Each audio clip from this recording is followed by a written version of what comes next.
Cette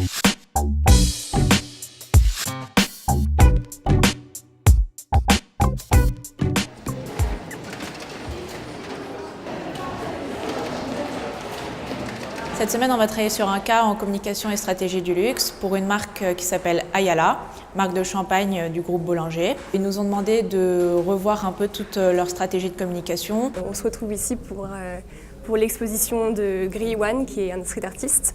Donc on se trouve à la galerie artistique Réseau à Paris. D'abord, dans un premier temps, on va devoir promouvoir le vernissage de cette exposition. Et puis ensuite, on va s'occuper de la stratégie digitale de l'artistique Réseau. Cette fois-ci, on travaille sur l'ancienne marque Nokia qui a été rachetée par Microsoft, qui lance en fait des téléphones qui s'appellent Lumia.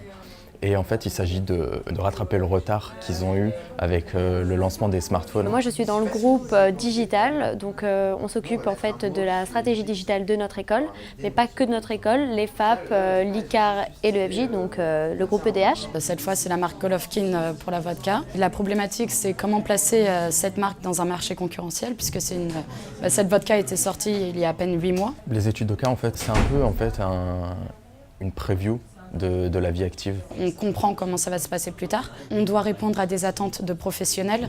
On est sur un marché réel. Ça nous apporte tout simplement donc, de proposer des idées nouvelles à des groupes qui nous font confiance. On est directement mis dans le rôle du professionnel qui est engagé par une marque pour qu'on fasse sa communication, pour qu'on s'occupe de certains axes. Eux nous font confiance et nous donnent un projet à faire et nous on va leur donner toutes des idées nouvelles, des nouveaux moyens de communication, des nouveaux outils afin de rafraîchir donc, leur image de marque. Et puis il y aura des retours professionnels qui eux connaissent les enjeux, ils ont de vrais enjeux, des vrais risques. Ce genre de choses qui nous fait vraiment avoir un pied dans le monde professionnel et du coup c'est hyper enrichissant et c'est déjà une bonne expérience pour la suite.